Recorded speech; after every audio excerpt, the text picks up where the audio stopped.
안녕하세요. 영동 상촌농원입니다. 제가 오늘은 지금 오후인데요. 여기 제가 앉은 자리가 지금 감나무가 있어서, 고목 감나무가 있어서 시원해요. 그래서 여기서 이제 촬영을 한번 해보겠습니다. 어, 너무 더워요. 요즘 저희 지방에는, 충북 영동 지방에는 비 온 지가 하도 오래돼 가지고 지금 가뭄이 많이 졌어요. 이제 조만간 이제 비 소식이 있다는데 와야지 오는 거지 걱정이에요. 그래, 다른 서울 지방이나 강원도 이런 지방에는 지금 비 피해가 많다고 하더라고요. 그래서 이제 피해 없기를 바라고, 무더운 날씨에 일하시느라고 정말 힘드실 것 같아요. 그래, 빨리 여름이 지나가야지. 농사를 제가 해보니까 제일 힘든 게 여름인 것 같아요. 날씨가 너무 더우니까요. 그래서 저 같은 경우도 한 4시 몇 분에 일어나 가지고 시원할 때 일하려고 이제 빨리 나가요. 한낮에는 일 못하죠. 쓰러져요. 그러니까 아침 저녁으로만 반짝하고 이제 그만두고 그런 식으로 이제 해야 돼요. 그래서 이제 건강 관리가 제일 중요하잖아요. 그래서 너무 무리는 안 하셨으면 좋겠어요. 오늘은 제가 영상을 기술적인, 사과재배 기술적인 면만 너무 많이 달아가지고 중간중간에 이제 기본적인 그런 이제 토양이나 이런 거에 대해서 좀 말씀을 드리려고 그래요. 그래서 오늘은 이제 생리장애, 가수원을 하다 보면은 생리장애가 많이 일어나요. 이거는 원인이 불분명해요. 어떤 한 가지 조건 때문에 일어났지만 그거를 알기라는 거는 엄청 어려워요. 그 원인을 파악하기라는. 그래서 이제 보통 짐작으로 많이 하는 거죠. 그래서 생리장애가 한번 일어나잖아요. 증상이 나타나면 치유되는 거는 거의 불가능해요. 한번 생리장애가 일어나면요. 그러고 상당한 시간이 지나야지 이게 회복이 되고, 그러고 피해 받기 전으로 이제 되돌아간다는 거는 힘들어요. 그리고 원상 회복이 안 되기 때문에 한번 생리 장애가 생기잖아요. 사과나무나 이제 가수원이나 이런 나무에. 그러면은 그거는 큰 피해를 일으켜요. 그리고 한번 생리 장애가 일어난 사과원이나 이런 데는 근본 원인이 있는 거예요. 그래서 오늘은 생리 장애를 많이 일으키는 그런 요인들에 대해서 한번 설명을 드리려고 그래요. 그래서 저희 시청자분들이나 구독자분들이 사과 농사를 이제 시작하려고 준비하는 분들이 많잖아요. 그런 분들한테도 도움이 될 거고, 지금 사과 농사를 이제 짓고 있는 분들이나 텃밭에서 몇 그루 이제 기르시는 분들한테 좀 도움이 될 것 같아서 한번 제가 말씀을 드려볼게요. 그래서 생리 장애를 일으키는 이제 요인 중에 이제 첫 번째가 유효 토심이 낮은 가수원이에요. 이거는 무슨 뜻이냐면 유효 토심. 그러니까 저희가 보이는 이 토양이 다 유효 토심이 아니에요. 이게 한 20cm, 보통 2, 30cm면 유효 토심이고요.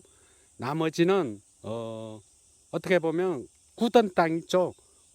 저 빗물이 스며들지 않는 그런 토심, 그런 거를 이제 유효 토심이라고 생각하시면 되고, 한 보통 2, 3cm만 내려가도 딱딱한 청이 돼 가지고 비가 와도 글로 토양 안으로 배수가 안 되는 거예요. 그러니까 유효 토심이 20cm 이 정도 되면은 너무 얕은 거잖아요.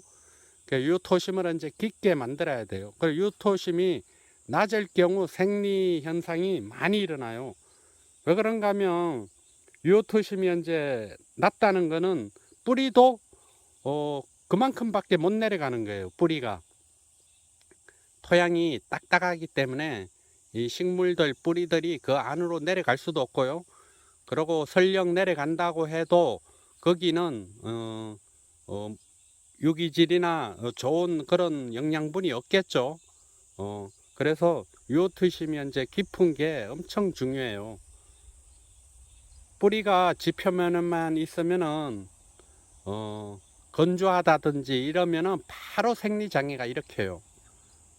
어, 이게 비가 와도 그렇고요. 비가 안 와도 그렇고 항상 요 투심이 낮은 과수에는 튼튼하지가 않아요, 나무가. 그러니까 이 날씨, 기상에 따라서 이 사과밭이 사과나무들이 들쭉날쭉 하는 거죠. 건조하면은 건조해서 피해를 입고요. 또 비가 많이 오면은 비가 많이 와서 가섭해 가지고 또 문제가 되죠. 유토심이 낮은 경우. 그래서 유토심을 이제 깊게 만드는 거는 이제 제가 언젠가 한번 얘기를 했는데요. 원래는 사과 예정지를 만들 때 호밀이나 이런 거를 심으셔 가지고요. 1년 전에 그래 1년을 키워요. 키워 가지고 호밀 같은 경우는 뿌리가 1m 정도까지 이제 내려가요. 그러니까 이제 유토심이 이제 깊어지는 그런 역할을 하겠죠. 물 빠짐도 좋아지고 그 상태에서 이제 가을이나 봄에 이제 그 호밀을 이제 갈아엎는 거죠. 갈아엎을 때도 외쟁기라는 게 있어요. 이 땅을 갖다가 경반청이라고 그러나요? 딱딱한 청을 경반청인가 그거를 깨 부숴야 돼요. 외쟁기나 토심 파쇄기 이런 것도 있는데 그런 건 솔직히 구하기가 좀 힘들 테고 최소한 외쟁기로 한 30cm 이상은 깊게 갈아 가지고 땅을 뒤집는 거예요. 호밀이 있는 상태에서 하셔도 되고 호밀 로타리 한번 치고 그렇게 하셔도 되고 그래서 경반청을 깨트리는 거에 중점을 둬야 돼요.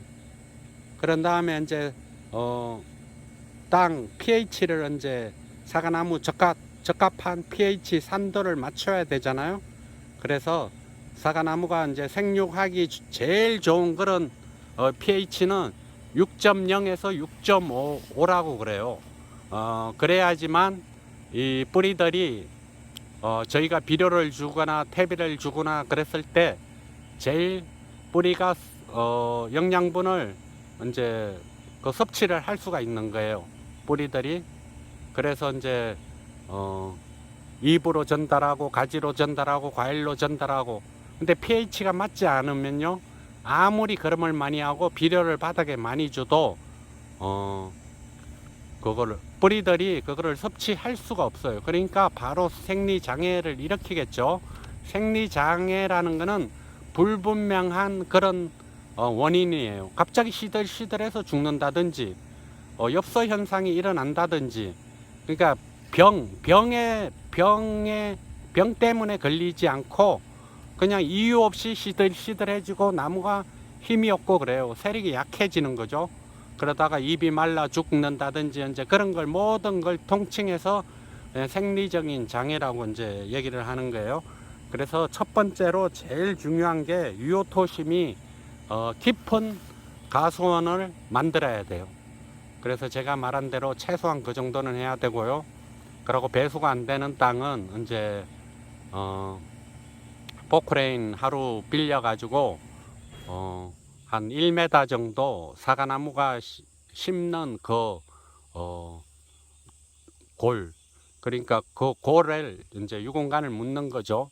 유공간을 묻으면은 이제 배수가 잘 되게 하는 역할도 있지만 한번 그걸 1m를 땅을 뒤집기 때문에 아까 얘기한 토심이 깊어지는 그런 역할도 동시에 같이 하는 거예요. 그게 그래가지고 제일 중요한 점은 이제 그 유공간을 묻으실 때 제일 이거 실수 많이 하시는 분들이 많아가지고 이거 정말 조심해야 돼요. 그 한 가지를 말씀을 드리면 유공간을 예를 들어서 100mm짜리를 묻잖아요. 그러면 이제 부직포나 이런 거를 감싸 가지고 이제 보통 기본적으로 묻잖아요. 그래 흙이 이제 들어가지 않게 그런 다음에 이제 흙을 다시 파냈던 흙을 다시 거기다 메우죠. 메웠을 때 그게 딱딱한 경반청을 포크레인으로 뒤집으면 그게 흙이 뭉쳐있던 흙이 이제 부서지면서 다시 거기다 넣으면은 제 생각에 한 최소한 10cm나 20cm는 유공간을 묻은 자리는 불룩할 거예요. 그러면은 지금 보시는 제가 영상에 보이는 이 두둑같이 이렇게 볼록할 거예요. 그러면 거기다 이제 사과나무를 이제 봄에 바로 식재를 하신단 말이에요. 그러면은 이제 M9 작업묘 같은 경우는 이제 10cm 노출을 하고 예를 들어서 바로 심어요. 그랬을 때 큰 실수가 되는 거예요. 왜 그런가 하면 포크레인으로 땅을 한번 뒤집었기 때문에 이게 공간이 많은 거예요. 그 안에. 그러다 보면 한 1년, 2년 지나잖아요. 그러면 아까는 10cm, 20cm 올라왔던 그 부위가 다시 원 상태로 내려가는 거예요. 땅이 꺼지는 거죠. 빗물에 의해서. 그러다 보면은 정목 부위가 어떻게 되겠어요? 10cm 노출했던 게 땅이 꺼지면서 같이 내려가겠죠. 그러다 보면은 이제 정목 부위가 이제 깊게 묻혀서 이제 세력이 세지는 그런 역할이 되는 거예요. 그 실수를 이제 정말 조심하셔야 돼요. 그래서 그렇게 심으실 때는 10cm 노출하고 싶으시면은 20cm 노출을 해서 심는다든지 그렇게 하셨을 때 그게 1, 2년 후에는 그게 10cm만 노출이 되는 거예요. 이거 한번 잘못하시면 사과농사 이제 오랫동안 고생하셔요. 그래가지고 그거 참고하셔가지고 이제 식재를 이제 하시면 될 것 같아요. 그래서 이제 두 번째는 이제 아까 이어서 얘기했는데 지금 pH 산도가 이제 6.0에서 6.5라고 그랬잖아요. 그래서 사과나무는 약산성인 6.0이나 6.5에서 잘 자라요. 이제 아까도 얘기했지만 이 산도가 낮을 경우 예를 들어서 4.5나 5.0이나 이렇게 됐을 경우에는 특히 인산이 이제 토양에 고정되는 역할이 된대요. 그래서 사과나무 뿌리들이 이 인산을 섭취를 못하는 거죠. 그 인산뿐만 아니라 여러 가지 뭐 망간, 아연, 구리, 뭐 미량 원소들 있죠. 그런 것도 흡수를 못하는 거예요. 산도가 맞지 않으면 비료를 아무리 줘도 이 사과나무들이 이제 그거를 양분을 섭취를 못하는 거예요. 그래서 이제 칼슘, 마그네슘, 붕소 이런 것도 많이 이제 부족하게 되는 거죠. 그러다 보면 무조건 생리 장애를 일으키겠죠, 나무들이. 그래서 제일 이제 토양을 만들 때 유공간을 묻고 그러기 전에 토양 검사를 하셔가지고 pH가 낮으면은 석회를 토양에 살포하셔가지고 로타린을 친다든지 경운 작업을 하셔야 되겠죠. 산도를 6.5 정도까지는 끌어올린 다음에 그렇게 이제 식재를 하시면은 계속 생리장애도 안 일으키고 한번 저희가 석회고토를 토양 위에다 뿌리는 거는 좀 도움이 되지만 크게는 도움이 안 돼요. 항상 비료나 석회고토나 모든 게 토양하고 섞였을 때 최고의 그 효과를 일으키는 거예요. 그래서 처음에 밥 만드실 때 석회를 토양하고 섞어주는 게 제일 좋아요. 부족한 거는 토양 검사를 해가지고 그때 밥 만들 때 딱 만들어 놓으면은 사과 농사가 정말 잘 될 거예요. 그래서 그렇게 하시면 되고, 그리고 이제 세 번째는 시비가 부족한 경우에요. 어떤 특정한 비료를 과다 사용한다든지요. 조화롭지 않게 뭐 가리가 이제 사과를 크게 하는 역할을 한다 해서 가리를 과다 시비한다든지 나무를 빨리 키우기 위해서 질소 성분을 과다하게 사용한다든지 그럴 경우에는 무조건 또 생리 장애를 일으켜요. 비료 간에는 이제 비료 요소 간 상호 작용을 해요. 그래서 서로 방해하는 경우도 있고 서로 이제 도와주는 역할도 하고 그러긴 하지만 시비가 이제 과하다든지 너무 부족하다든지 그랬을 경우에는 이제 그 생리 장애를 일으키는 경우가 많죠. 특히 질소 비료가 과다하잖아요. 그러면 세 가지가 왕성하게 자랄 거 아니에요. 그랬을 때는 이제 칼슘, 마그네슘, 철, 망간, 아연, 붕소 이런 미량원소가 많아도 토양에 이게 질소 성분이 너무 많아 가지고 이게 뿌리들이 그거를 섭취를 못해요. 그래서 또 결핍 증상이 오고 생리장애를 일으키는 주 원인이 돼서 항상 시비를 하실 때는 균형 시비를 하셔야 돼요. 그래서 질소 인상 가리를 균형 있게 시비를 하시고 밀양 원소를 1, 2년에 한 번씩 토양에 살포를 하시고 골고루 거기에 부족한 거는 이제 연면 시비로 부족한 부분을 이제 채워 나가면 되겠죠. 뭐가 좋다 해서 뭐를 과다하게 한다든지 그랬을 경우에는 그 한 가지 원인은 좋아지겠지만 다른 곳에서 피해를 보기 피해를 보기 때문에 항상 적절한 시비, 부족한 시비만 하셔야지 과다하게 하셨을 때는 이제 안 좋은 그런 결과가 나오는 거예요. 그래 이제 다음에는 네 번째는 이제 토양이 건조하거나 가섭한 경우 아까도 이제 말씀을 드렸지만 토양 수분이 부족하잖아요. 그러면은 아무리 토양에 영양분이 많아도요 뿌리들이 그거를 섭취를 못해요. 그 수분이 적절했을 때 뿌리가 그거를 영양분을 섭취를 할 수가 있는 거죠. 그래서 수분이 부족하면은 당연히 그 토양의 수분이 부족하면은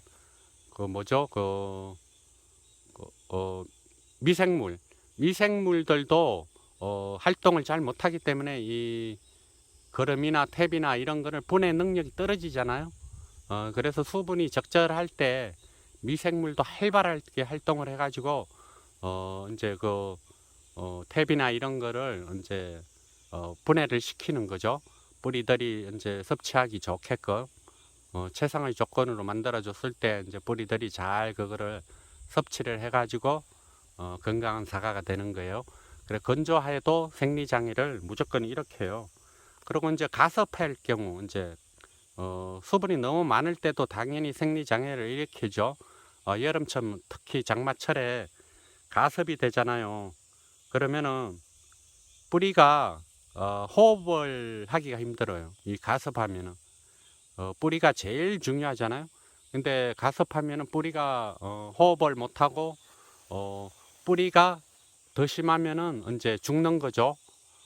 그러다 보면은 위로 이제 여름 같은 경우는 이제 덥잖아요. 가섭했다가 갑자기 해가 났을 때 사과나무들이 시들시들해서 죽는 경우를 많이 보셨을 거예요.